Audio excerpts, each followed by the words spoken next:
Okay, hi everybody.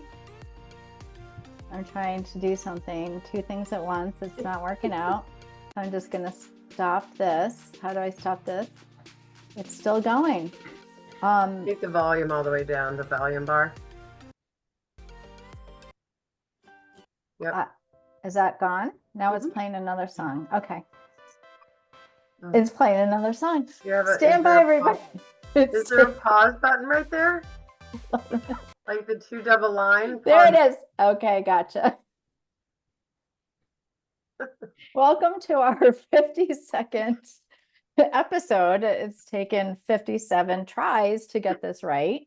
Yeah. Anyways, welcome to Rewind and Reflect. Yes, where we believe in the universal truth that there's no such thing as coincidences or mistakes. And we're here to share our life story and that with you. My name is Deb Miller. We have a special guest with us. And who is my co-host over there? Susan Doyle. And we got Kristin Dean. Kristin Dean is in the house. Yeah. Happy 1 year, 52, 53 week. Well, we're sort of like in between the 52 and the 53 because it's Friday. Yeah, right? That's true. Yeah. And there are 53 weeks in the year, so we're almost just kidding. I learned that there's 52. A little punchy today. You're punchy? I'm a little punchy, yes. Same. I only got a couple hours of sleep last night. Oh no, what happened?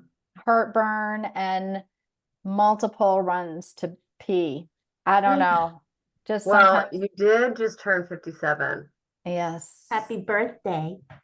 Thank you. So last night somebody asked me, we were out to dinner with another couple, and she said, "So how old did you just turn?" I go, 37.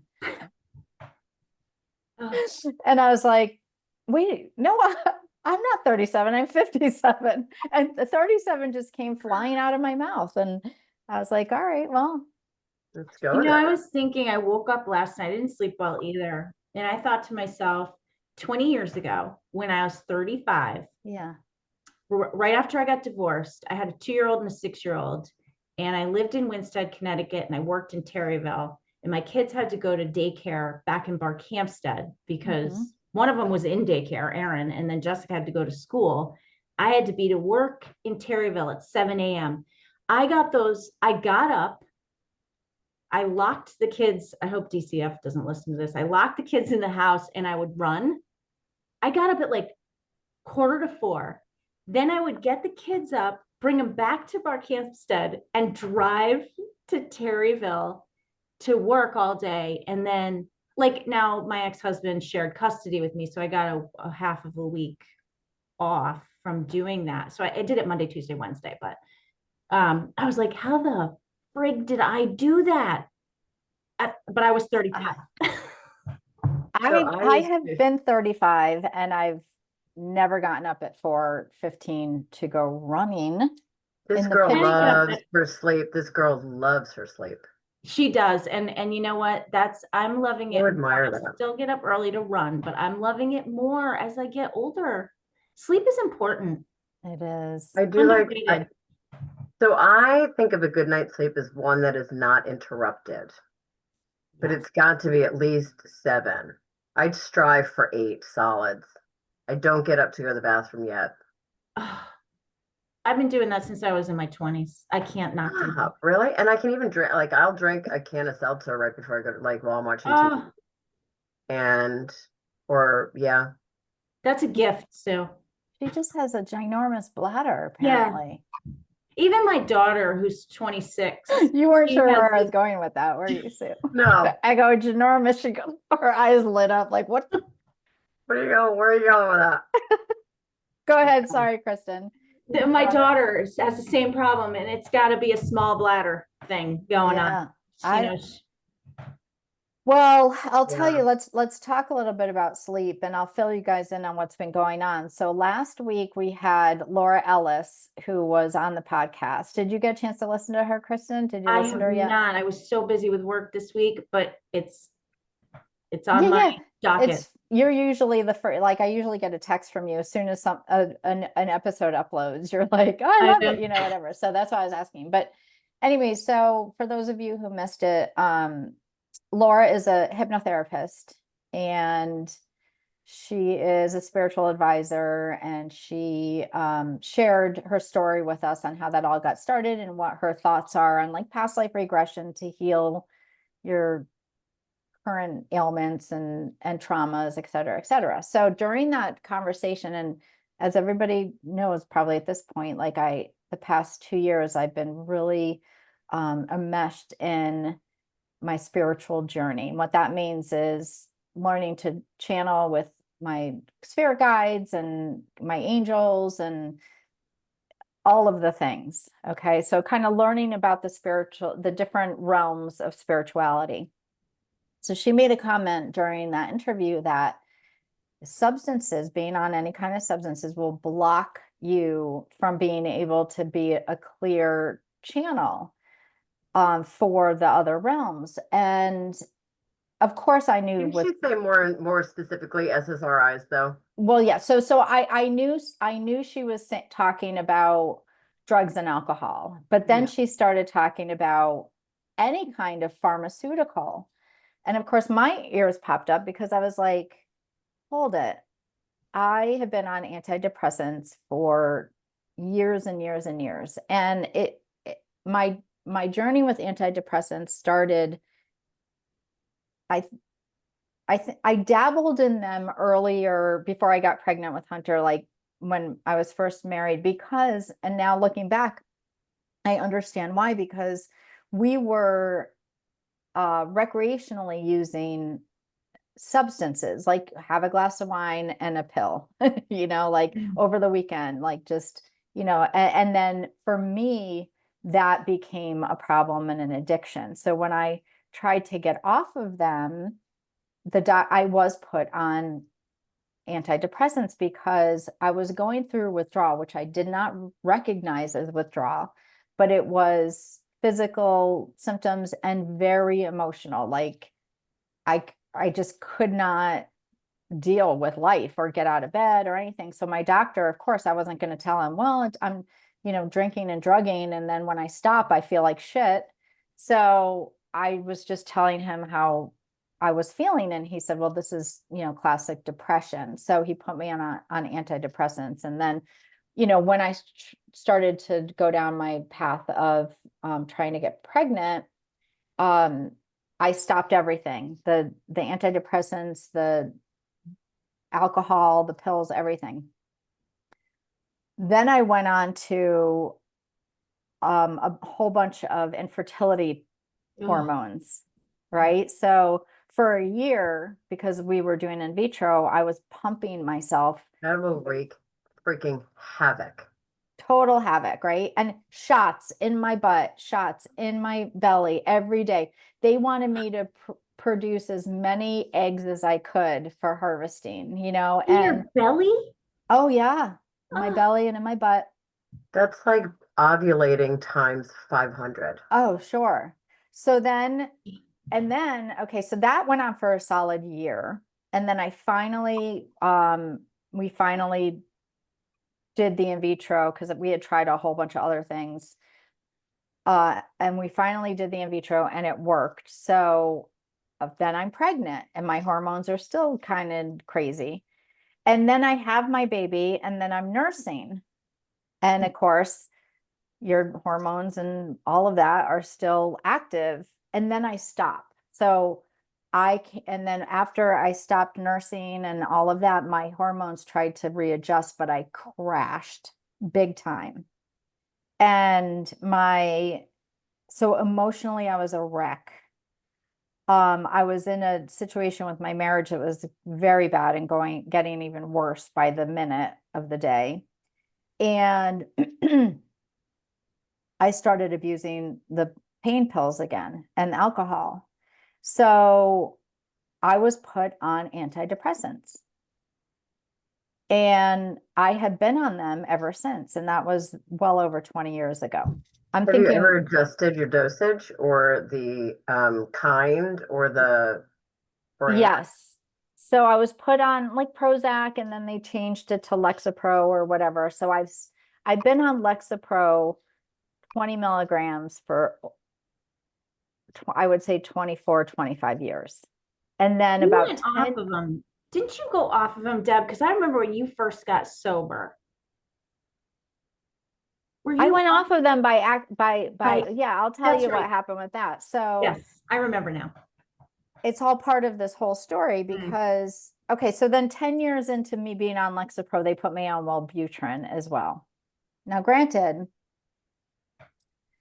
they were both somewhat low doses, normal to on the low side, but I felt good. Okay, now I'm sober and I'm clean but I'm on the antidepressants and I feel very regulated and good and blah, blah, blah, blah. And then I go away on a work trip. And I made the mistake of putting my medication and toiletries in my suitcase that I put on the airplane that I checked, the checked bag. I was on a work trip that I had 5 different cities that I was seeing in 7 days. So I was like leaving one place. I was in one place one day. The next day I got out of there, went to another place. So when I arrived in the first place, my luggage was nowhere to be found. And they kept saying to me, "Oh, it'll show up on the next flight and we'll get it to your hotel room." And I said, "That's fine, but if it's not here by tomorrow, I'm not going to be here." So for 7 days, my luggage never caught up with me, including my antidepressants. So by the time I got home, I was not in a good headspace. And this is what Kristin is remembering. I was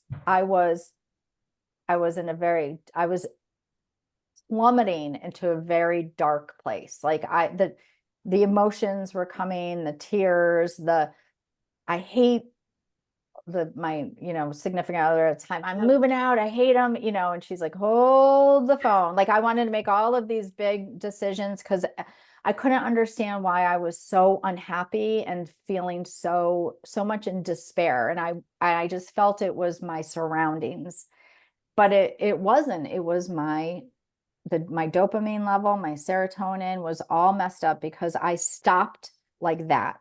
Mm-hmm.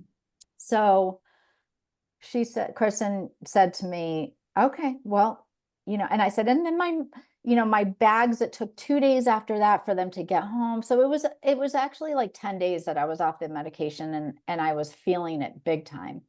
She said, "Why don't you just, start taking them again and see how you feel?" And I did. And then I felt normal again. So I was like, phew. And I remember saying to myself, okay, so there's a test that I am not able or ready to get off of these medications. And I never want to feel that way again. So every doctor I ever talked to, they were like, "Do you want to talk about weaning off these?" And I'm like, "Hell no. I know what it's like to be off of them. And that's not a good place for me." And they'd be like, "Okay, okay." So when Laura was saying that about, being on antidepressants or anxiety medicine or anything prescribed for you, or drugs and alcohol that aren't prescribed, it's blocking your channel to communicate with the other realms. And I was a little bit like, well, I have been journaling for, a solid 8 months every single day now through meditation. And I'm like, and I feel like I'm connecting, I'm getting some connections. And she just was like, "No, you're not." So I was a little like, what the hell? And I got off the phone with her, or we got off the recording, and I reached out to my friend Natalie, who's my spiritual mentor. And I told her the situation. And I had never told Natalie before that I was on any antidepressant. So she's the one who's been coaching me through this whole channeling thing. So when I told her, she goes, "Oh, that's interesting. I did not know that." And she said, "Okay, well, it is possible to channel on medication." She goes, "But it's so quiet and diluted." She said, "I encourage you to try to get off of these and do this journey with Laura."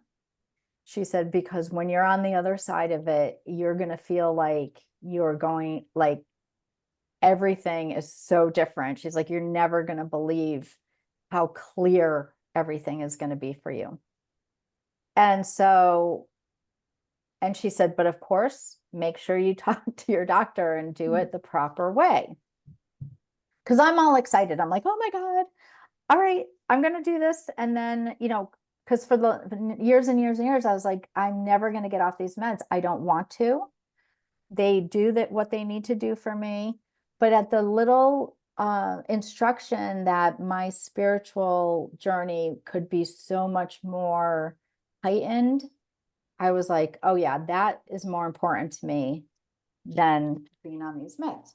So I am sharing with the audience that I have decided to work with Laura through meditation and hypnosis to get off of the antidepressants that I'm on, and I have been on for many, many years. And Laura and I have had 2 meetings thus far. It's a 12-week process. So it's going to take 12 weeks for me to be properly weaned off and in accordance with getting the hypnosis done. So it's a whole thing. And and she mentions this in our interview with her. I think she mentioned it, or else maybe she mentioned it to me individually. Anyways, what she does is she focuses really on the first 10 years of your life. She wants to know all the memories between your earliest memories, but nothing past 10 years old. Wow. And when I think about traumas in my life, I don't go back that far. I shouldn't say trauma. Yeah, I guess traumas, like when I think of, emotionally upsetting incidences that have happened in my life, or addiction, my addiction and I don't think back to that far back in my life. I think to, my marriage and that time in my life, and Hunter's illness and stuff. But so we spent the first meeting just talking about, she goes, just off the top of your head, what memories do you remember from the first 10 years of your life? And I was surprised at how many things I remembered that are most likely playing a pretty prominent role in my life today.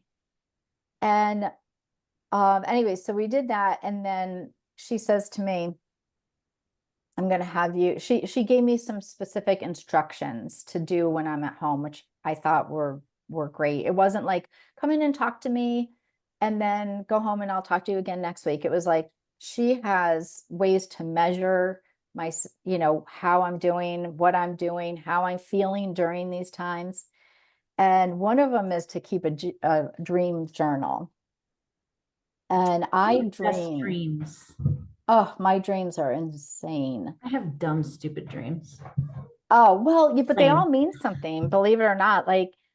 But I have very, very vivid dreams. I can go in and out of my dreams. They're insane. So she said, write down your dreams on a journal. And then when you come to meet me again, bring that journal in. And I said, okay. So I go to see her yesterday and she says, did you bring your dream journal? And I hand it over to her, and there's, 8 pages worth of dreams in here. And she's like, holy crap. I know. She goes, I know, I don't remember my dreams if I do dream, even though I remember snippets. Last night I dreamt I was studying to be a dental hygienist. oh, That sounds like one of my dreams. So yeah, like, And this young girl who I've become kind of friendly with for my spinning class, who is a dental hygienist, was my mentor. So she was Oh. behind me telling me I was doing everything wrong. wrong. Oh, you weren't even doing it No. right. No, but I look I really would hate cute to be in that scrubs, patient. but okay. So she looks at it, she goes, is this just one night of, I go, no, I dream every single night. She goes, okay, you're going to have to start emailing these to me, because if we spend 1 hour a week, it would take up all the time, just me reading these. She couldn't believe how much I dreamt and how much I remembered and the details of it all. And I said, that's just one of probably 10 dreams I have a night. Like I Wow. know, it's incredible. So she's analyzing those. She's doing hypnosis. She hasn't had, been hypnotized yet? yep, yesterday. And how did it feel? How'd you feel? Well, You tell okay, when you so when you everybody on snapped this, out of it? oh yeah, no. It was very, this was the part that I just, all boy. those who know me know my math skills. Like, I don't like numbers. Clearly 53 weeks in a year, but go ahead. I just am not, I get overwhelmed when I look at numbers. Like, so anyways, she says to me, she gets me in my relaxed state, and she said, and now I want you to count back from 100 by threes. Come on. And I thought to myself, It's a lot of work. right? 97. That is a lot of work. I was like, 97, and then I was like, 94. yeah, I was like, I thought, Dude. I wanted to say out loud, you're kidding me, right? But while I'm doing that in my head, she's talking and putting messages into my subconscious. It's I get wild. Okay. So are the messages pointed towards getting off this medication? Yes. Is it something else? It was that, and it was also, and again, I don't really remember because I'm focusing so much on counting back on threes from 100. And that's intentional because she wants me to be focusing on what I'm supposed to do. And the words that she's saying, she doesn't want me to hear them necessarily. She just wants them to go into my subconscious. So I'm working the part of my brain, the consciousness part of my brain, while she's entering information into the subconscious. That makes so much sense. I know, right? So I was cool? like, that is wild. But in addition to that, like, again, and I'm not going to give away all her secrets because this is her business. So, obviously, if you need a professional to do this with you. But I'm just saying that I was very impressed by the amount of, like, the protocol she has and the measurement tools that she's using and how she's doing things and the analyzing. She has me write down 3 times a day how I'm feeling. Like, she's trying to, make sure that if she sees me like take a significant dip, then whoa, we gotta rein her back in, kind of thing. Because So where are you in your weaning period? I haven't started. No, okay. No, because I do have instruction from my physician on how to wean off. But I asked her, am I supposed to start? She said, you do not start until I tell you to. She said, I need to know that you're in the right place, consciously and emotionally and stuff. And she said, and we're just starting right now. So do not start your process. So I was like, okay. So I feel very, I do have safety nets in place, though. I have my friends, Sue and Kristin, and who know me very well, and Kevin, who are keeping a very close eye on me and know what to look for if I start to kind of unravel, because I don't think I will ever, you might say to me, like, this might be something to do with the medication. And I'd be like, it has nothing to do with the medication, because you can't see straight when you're in it. Yeah. It's like you can't see the forest through the tree. Can you feel yourself going down the rabbit hole, though? Do I now? No. Or when I? Yeah, when you. Not, I do, but I very rarely would, I very rarely would say, like, oh, I'm not feeling right, I think I need to adjust my medication. It would be like, I'm not feeling right and it's your fault, or because of that, or it would never, and with depression and anxiety, anxiety is different. I think people are like, they know when they're in a state of anxiousness. And depression, it's so freaking tricky. Like, it's just pings of like, you suck, you're no good, you go to bed, don't get out of bed, Nobody wants to be around you. Like all these words start coming to you. And then all of a sudden you're just like, you've given up. You're sleeping all the time. You're given up. Given up. You do not have the desire to do anything. And I'm it's so chemical. grateful that, because Deb, you and I know, and Sue, you know this too, like there are so many, what do they call it in the program when you have depression and substance use disorder? It's Oh yeah, yeah, it's a dual double diagnosis or dual whatever. diagnosis, yeah. I've been to many therapists over the years with a myriad of issues and have asked them point blank, you know, am I suffering from anxiety, depression? And across the board, they've all said, nope, you don't need medication. You're just situational. And I'm very, very grateful because I have many close loved ones, my daughter included, who and I'm not a medication person, like I'm like, get off that shit. Like I don't like it. Yeah, you don't like it. Yeah. But there is no, I don't believe that so much anymore. I feel like there is, and there are situations where people need them. You, Deb, I feel like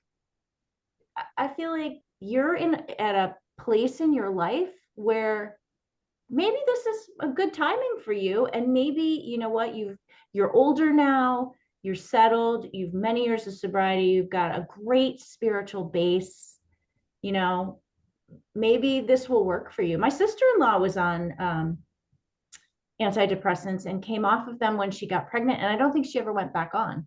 Yeah. So our podcast is about like nothing happens by accident. Mhm. And whatever this turns into be, like Laura came into our life, like intentionally. She reached out to me and said, I know you have a podcast. I'm new to the area.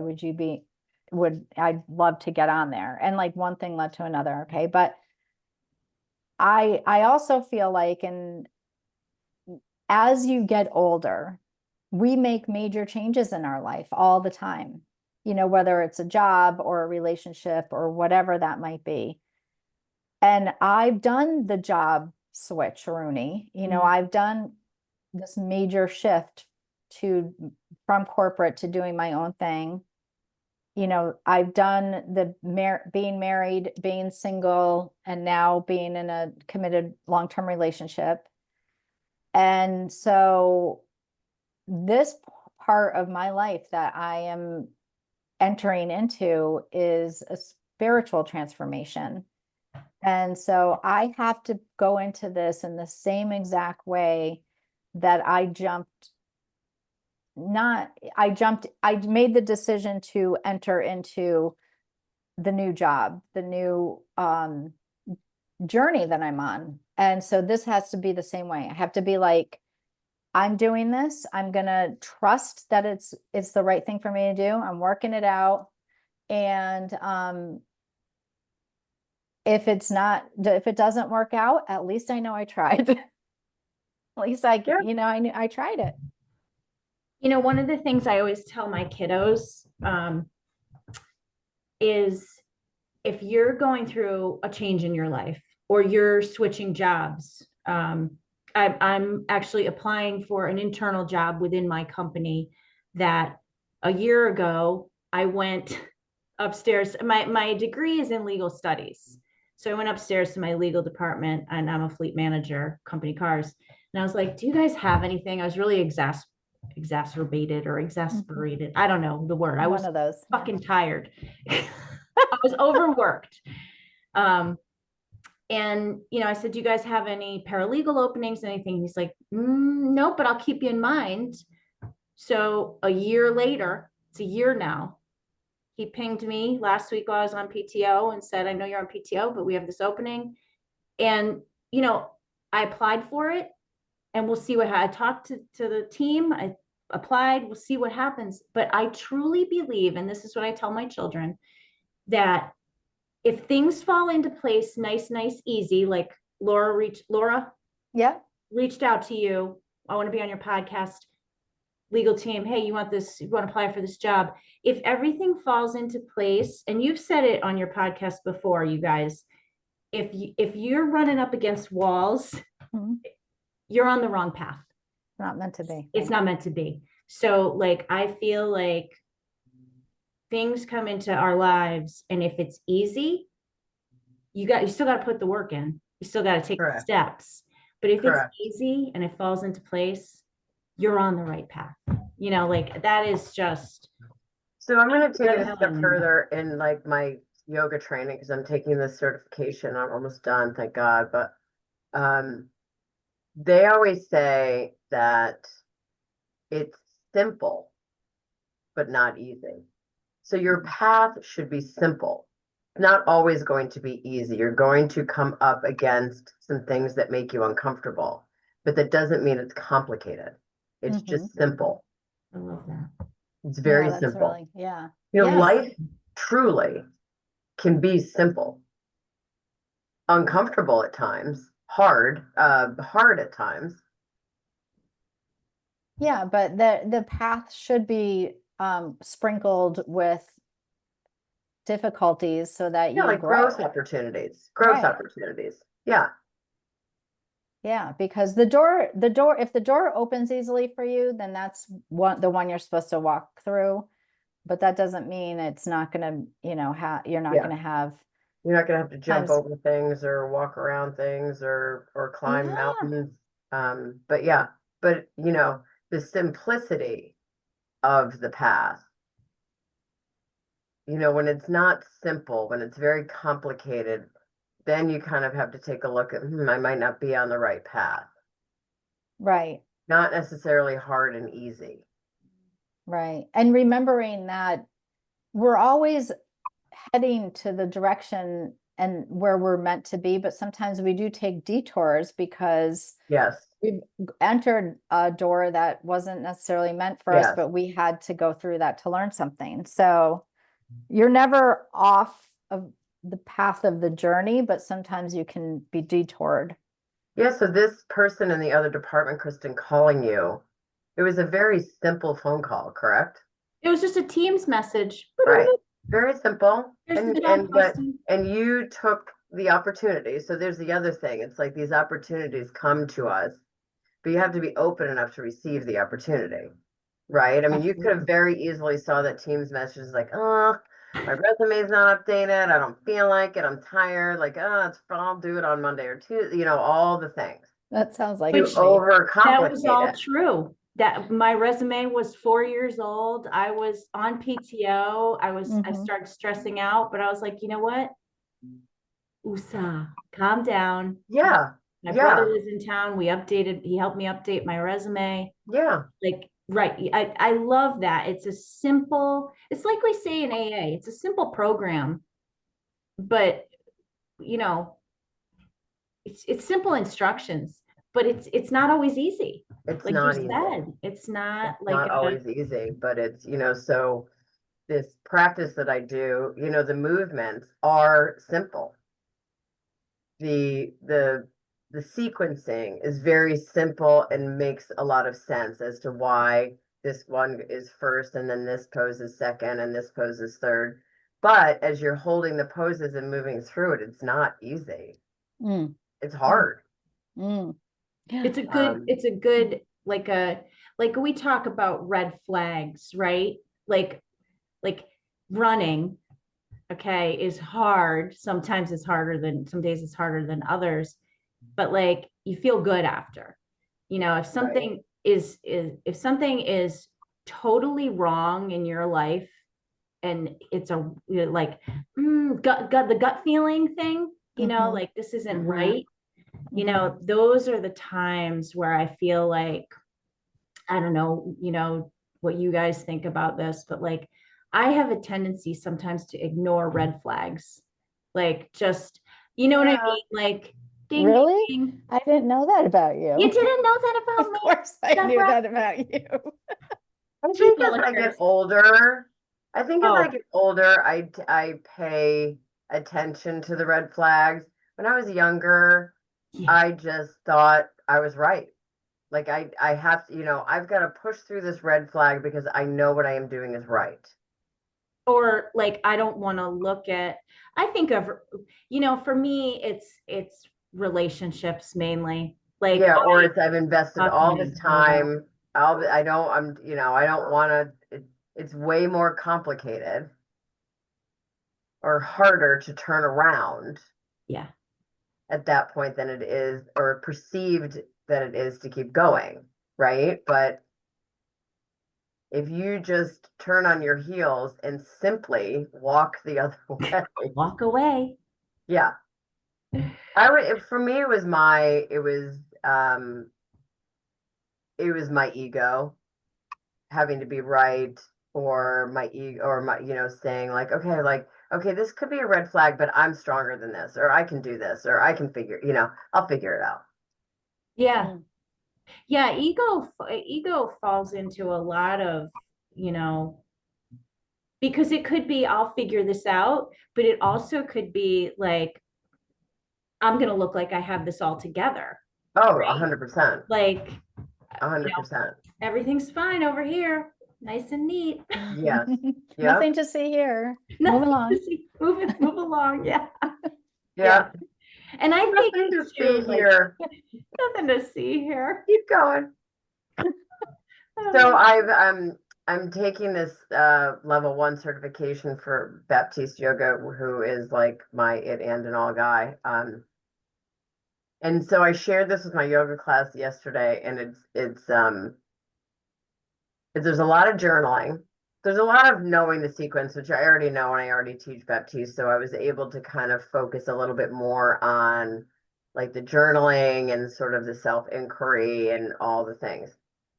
And his line throughout this whole thing is he will ask a question and you will give an answer or write an answer like in your journal.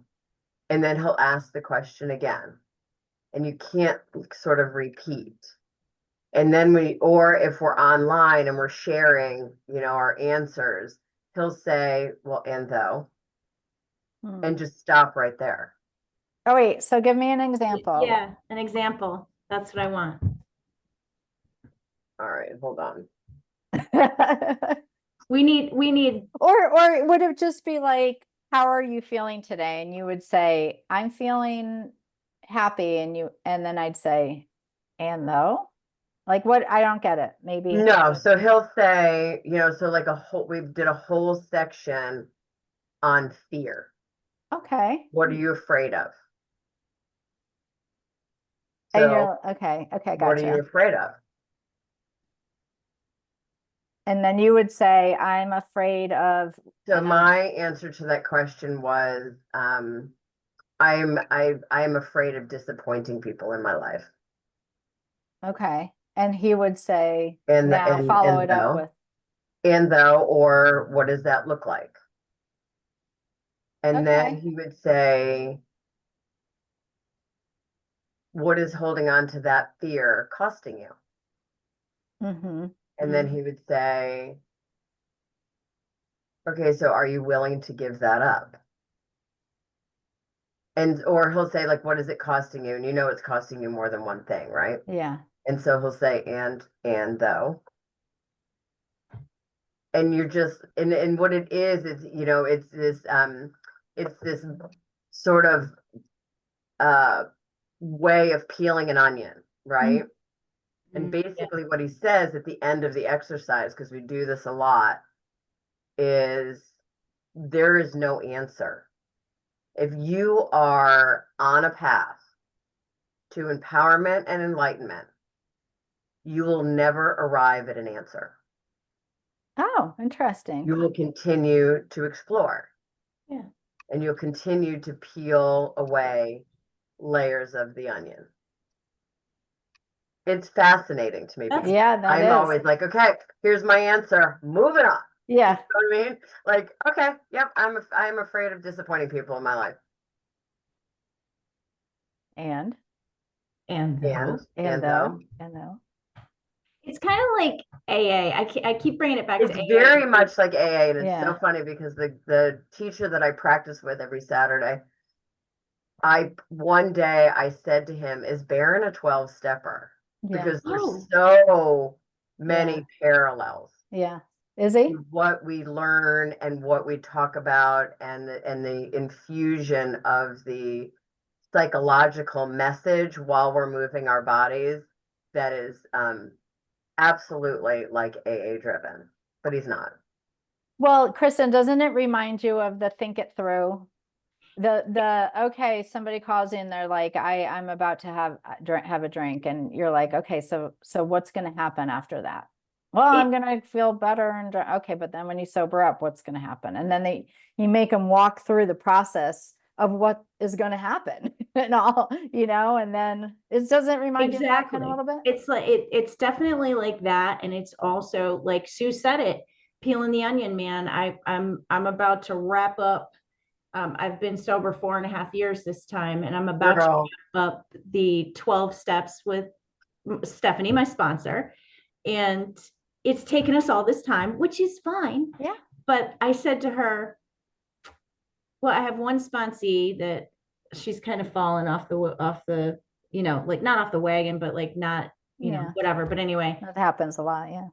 And I'm like, what are we going to do next? And I'm like, oh, maybe I need she goes, oh no, there's much more work to be done. And it's a lifetime process. Like you will never, like Sue said, you will never arrive at the answer. You will just learn life lessons as we go, like. Right. Not. And then it's like, what are you getting? What is it costing you by holding on to that fear? But what are you getting out of holding on to that fear? Yeah. So, it's like, what are you getting from holding on to that? Is that like your story? Is that an excuse? And then you just keeps flipping back. Okay, so what does that cost you? Okay, so what are you getting out of that? And it's like, it's mind blowing. I love that. That sounds really. It's so cool. Cool. Yeah, that's the only word I can think of. It's kind of. And then he did this whole section on complaining. Like, what do you complain about?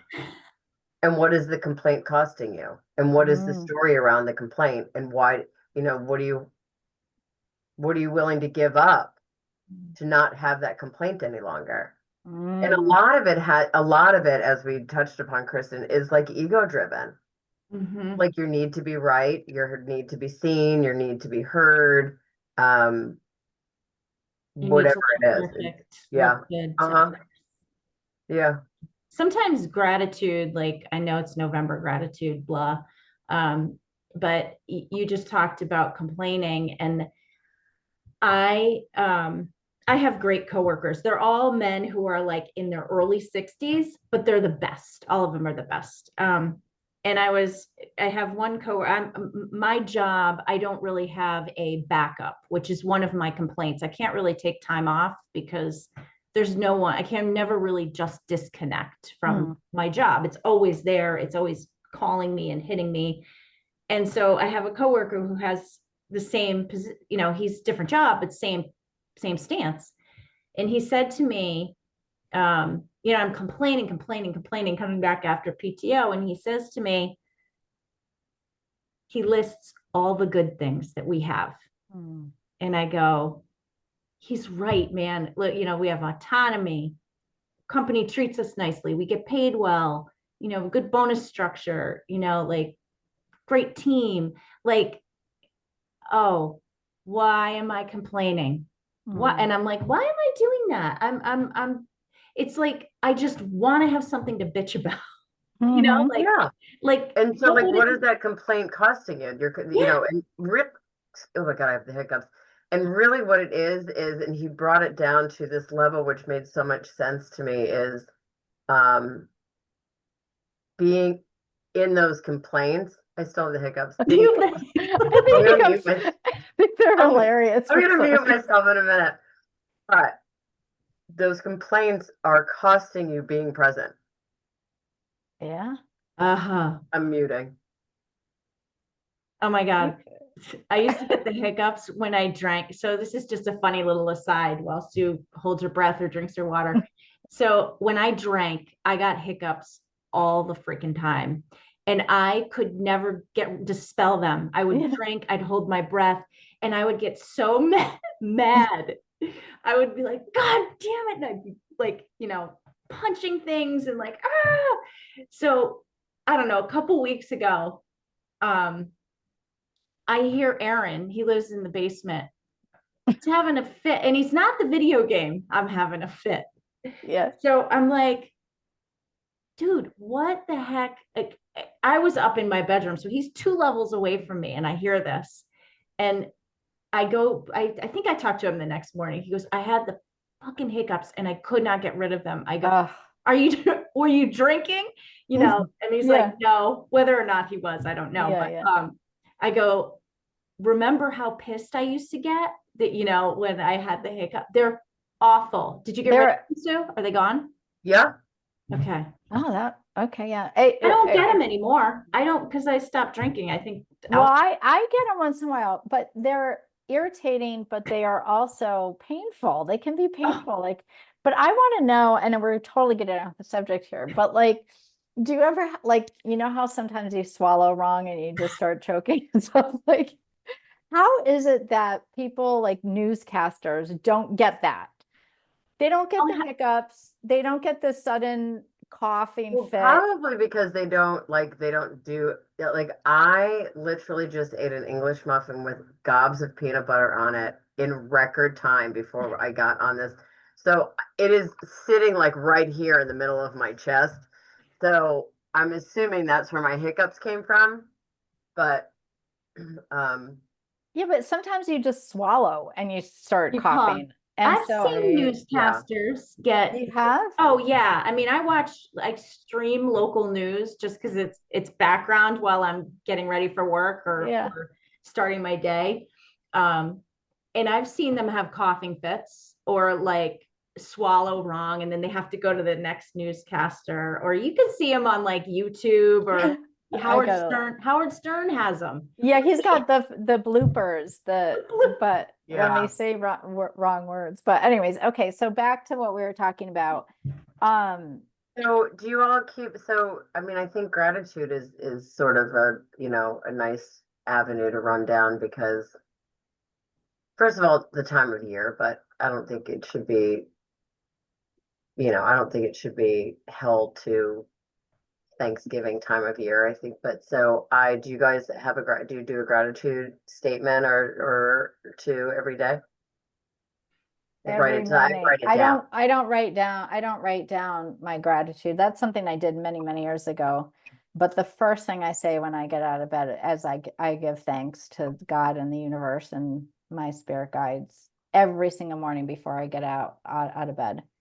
It's just habitual now. And when I go to bed at night too, I get all nice and cozy in my bed, and I'm so happy to be in my bed with my soft pillow. This has been lifelong for her. Yes, it has been. I've always enjoyed sleeping. Loves her bed. Loves my bed. Brings the covers way up. Yeah. I remember the glazed look at 9 o'clock. Yeah, 9 o'clock. Sleepovers, and I would be like, "Are you up?" I would always was an early riser. I know, and you'd be cleaning my bedroom. Are you up yet? She would never wake up. No, I just love it. Make loud noises. So I always sleep because I think now, for years now, when I get into bed, I think about how lucky I am to be able to go to sleep in a warm, comfy bed because so many people don't have that. And it's just such a simple thing, but it's such a simple thing. And so many people don't have it. It's a simple thing that we take for granted, for sure. I got to show you guys what Hunter got for my my birthday. So hold on. This goes right with our cover.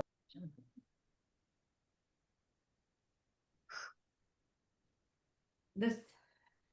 Oh God, is that a duck? It's a nighty night duck. It's a nighty. Oh my God. Is there a recording of his voice in there too? No, but look, it's in jammies. Oh, and he's and it literally is like a pillow, so it fits me perfectly. And he goes, well, I just thought you could take this on your airplane when you go travel, and it could be your It's like, I have no problem walking onto an airplane. You will holding it. definitely vacate the seat next to you with that fucking thing. Yeah. Oh, look at People be him. like, this lady. Yeah. I know. But People would be like, oh my anyways, God, can I switch my seat? and I'd say that is absolutely fine because little chick, I gotta come up with a name for him. I don't know what it is Chicky. yet. But anyways, does my son get me or what? Hunter gets Totally. you. He's good. Yeah. Totally. Good boy. I do have to say that one of my true pleasures in life is getting into a bed with fresh sheets that have been dried outside. Oh yeah, that smell. So like when I can do that during the summer, I'm like, So oh, fresh. The crusty towels. yes, this is just like I one love of the crusty little free pleasures in life that I so appreciate. Do you keep a gratitude journal, Sue? I make a gratitude or two statement every day. I write it down. And then and then I try and journal. It's been about 6 months that I've been doing it What about you, consistently. Kristin? Do you have, I know that's big in AA. I don't do this. I don't do the journal. I'm a bad. Do you say Okay, so- anything? Do you So say, here's what I do. Every morning before I get out of bed, I do say thank you for keeping me sober. Please help me to stay sober for one more day, just this day. I no longer journal. In fact, I had the first fire in my fireplace last weekend when the family was over, and I found myself going back to my journals. When I journal, I And write. burning them? What's that? Did you use them as kindling? I use them as I said to my son, I gotta burn this angry journal that I wrote about 3 years ago. Yeah, it was a lot centered around, why I didn't exit my last relationship sooner. And I said, you know what, I'm going to release this to the universe. I forgive myself. I forgive, the situation, blah, blah, blah. Girl. So I don't journal anymore because I feel like, yeah, I'm an angry journaler. I don't do, but what I do, he said do, is every single day, my kitchen window looks out on, behind my house is, Deb, you've been here, so you haven't been here yet, but it borders Route 10. I'm between a kind of a major road, but it's all conservation. And so there's a stream and an old dam. There used to be a lake over here. I look out, and you know where I used to live, Deb, what I used to look out on. I look out on this every day of my life, and I could be brought to tears right now of just how lucky I am to have this beautiful, beautiful home, this beautiful spot, warm bed. Like, I'm filled with an immense gratitude, and it's mine. I know. Oh, mine. Yours. Yeah. So I'm not a daily, I could be better at it daily. I have Jen from our Wednesday meeting sends a daily text. Yeah. And it's generally centered around gratitude and good things. But yeah, I could be better. Yeah. That's why I complain a lot, because I need to be filled with more gratitude. So like writing the gratitude statement sort of flips my switch. Yeah. To be negative or angry. I mean, listen, I still get angry and I still get negative, but it helps sort of set the tone for my day of being. So do you guys find sometimes I just want to be angry? Yes. Yeah. It does. You get a release I get a release from it. I just want to kiss it. Yeah. But Deb, then you're like I don't. You've never been. I mean, yeah, I get mad sometimes for sure, but it's almost like as quick as the anger comes, and I feel bad for being angry, but that's not healthy either. It's okay to I think it's okay to have every single an emotion that we are capable of having, as long as it's not, as long as it's in, it's controlled. It's not too much. You're not angry. Yeah, You have it's an not targeted at outburst. somebody in a mean way. Yeah, or it's, you can be mad, but don't be mad all the time. Get it out and then move on. But Yeah. I just feel like everything that happens, especially like I see people getting so pissed off at traffic and other drivers. And guilty. yeah, I know Sue is too. And most people are, but I'm just like, stupid people should not have their license. I Oh my God. that. I get that. But Can I just say one thing? yeah, please. And maybe, I hope I haven't said this on this podcast before. Do people not understand what on-ramps are for on highways? Why are you going fucking 30 miles an hour when people are flying by us at 65? Like, How about this? Do people not know that the left lane is to go faster than the speed limit? Yeah. Do you not notice the 21 cars behind you wanting to go faster? They don't. Did you vote for yourselves that we should just not get speeding? Like, you don't want us to get a speeding ticket, so you're just going to sit there? Yeah. And do the Right. speed limit? Well, See. I understand all of that. What and does I Mr. do- Duck have to say? Sorry, go ahead. I think the Yes. duck's name should be Bill. I think you should name him Bill. Well, I thought of Bill, but then I just thought of Chuck the duck. Chuck the duck. It's good too. Donald. No, Donald, Huey. please. Daisy. As a boy. Huey, Dewey, or Louie. How do you know he's a boy? I don't know. He's wearing. I was gonna say, have a little duck penis. I actually looked. No, I don't know. He just looks like a boy's in blue pajamas. I don't Anyway, know. Deb, you said you understand all that, but Okay, so Maybe Bill. here's my philosophy on it. The person is like, la, la, la, la, clueless to everybody around them in the fast lane, back in you're screaming your face off at them and swearing and flashing your lights, and that person does not give a shit.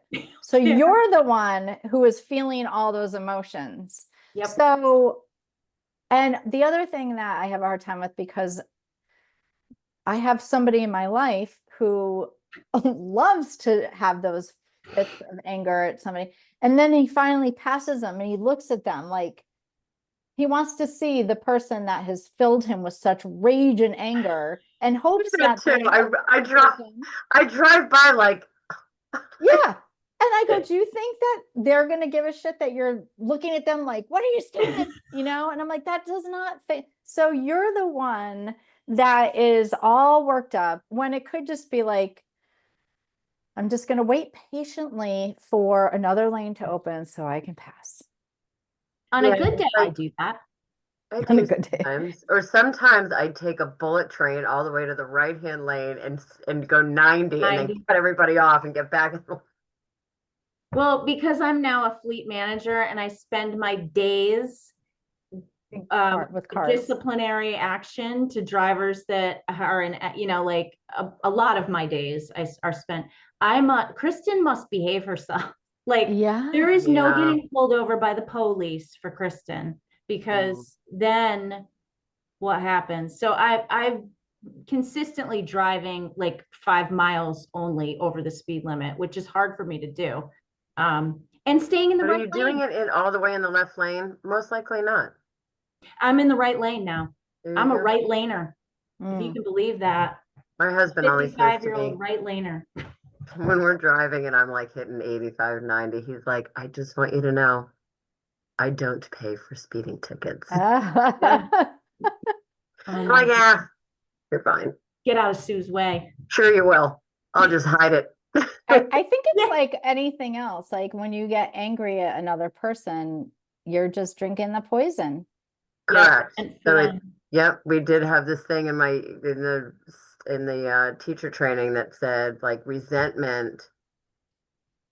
Like you hold on to resentment thinking that you're like you're punishing the other person. Mm-hmm.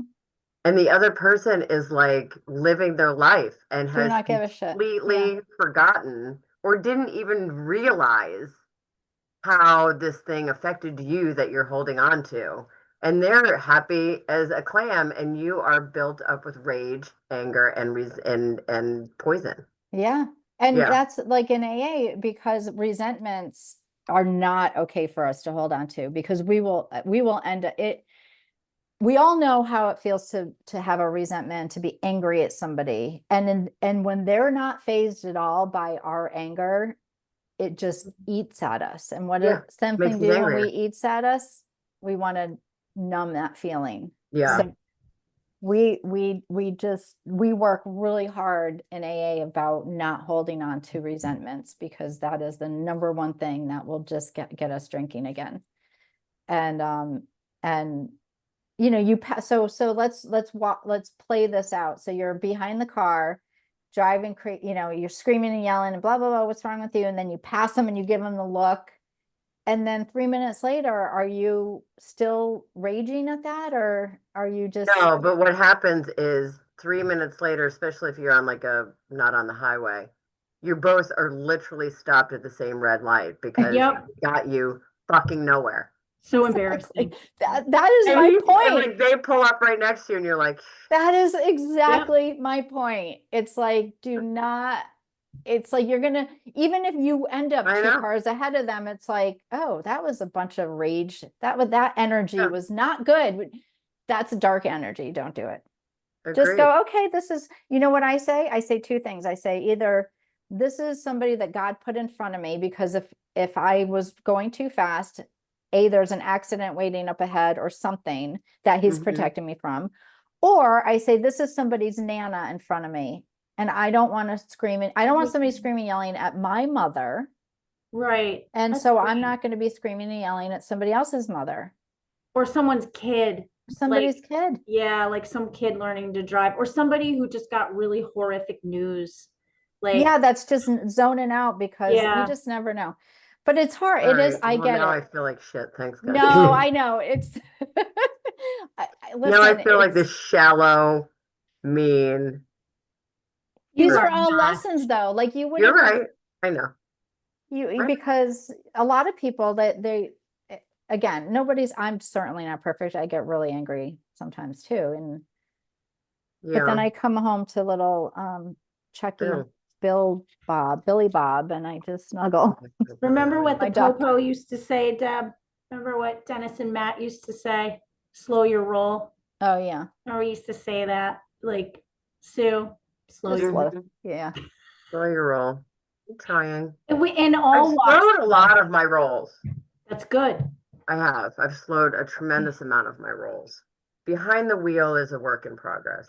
That's a good one. That's a good barometer for me Yeah. to know where I'm at. And I loved what Debbie just said about, like, that's my higher power. Like, I'm supposed to be where I am right this second. So sit back, turn on the radio, listen, you know, think, quiet, gratitude, whatever. But yeah, I'm right where I'm supposed to be where my feet are. Right? And by the way, if you guys think you have it bad there, try coming to Florida, Ugh. where they have now just taken away stoplights and put roundabouts in. Rotaries. Do you think that for 1 second, an elderly person knows how to navigate those?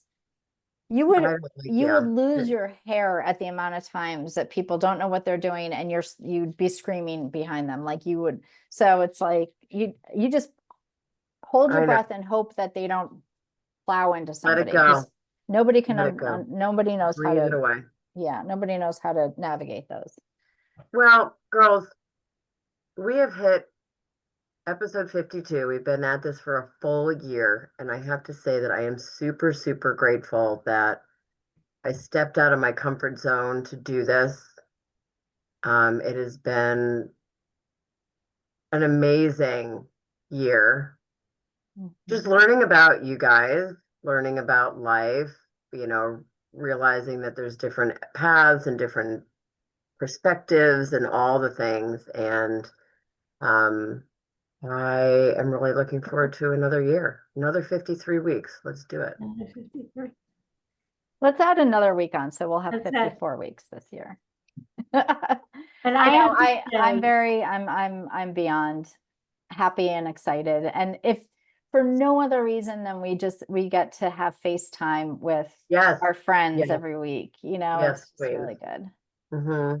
And our We need to have being- Kristin on more in the next 53 weeks, for sure. I Yeah. have to say, you guys, I look so forward to this. Like, this is so wonderfully healing for me. And Me too. I I agree. laugh, and I'm above all honored that I get to be on the 1 year anniversary. I think it's awesome. And I can remember when you guys started this, and I ended up being behind on listening, excuse me, to the episodes.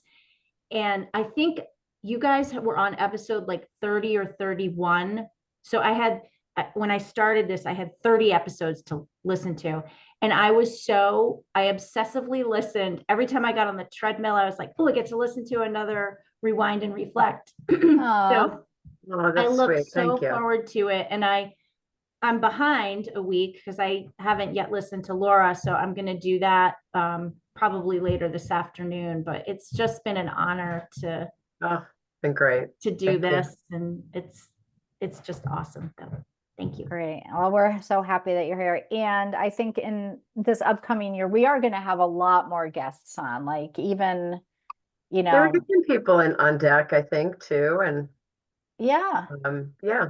Yeah, but it's been really fun. And hopefully our audience is getting something out of it. So Amen. every time I reach out to somebody and I'm like, Sue and I, you know, we're interested in having you on our podcast, they're like, they can't believe it. They're like, what?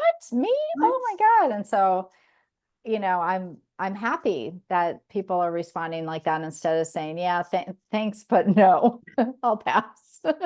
Do you guys still have the subscribe? Like, I try to tell everybody I tell about this podcast, I'll send them the link and I go, please subscribe to the YouTube. Yeah. We still have that. I mean, we still have that button, but you can still do. Does it matter anymore? Like, oh yeah, it does. Okay. All right. So subscribe, damn it. listen, Damn it. we the three of us cannot get rich and famous if nobody's subscribing. Okay, I mean, let's just say that. I'm not getting rich. This is your gig. I'm kidding. I'm kidding. Well, it does help to get the word out the more subscribers we have. So no, we get a lot of downloads, like on BuzzFeed. We get about 150 per episode of people listening, which is nice, but not a ton of subscribers. We need to get more people subscribing. Yeah. So go do that, Kristin. Go do that. I'm going to go That'll out happen. on the scene. Listen, next week is Thanksgiving. Gobble, gobble. Oh, Yeah. So, God, we well, don't actually, by the expect time this Thanksgiving. comes out, this is coming out on Thanksgiving. So, Yeah. Mhm. all right. So when people are listening to this, it is Thanksgiving Day. So happy Thanksgiving to Happy everybody. Happy Thanksgiving. Mhm. God love And everybody. love Grateful you too. for it all. Namaste, dear friends. Namaste. I got to Bye, remember everybody. to. Okay, bye. Bye.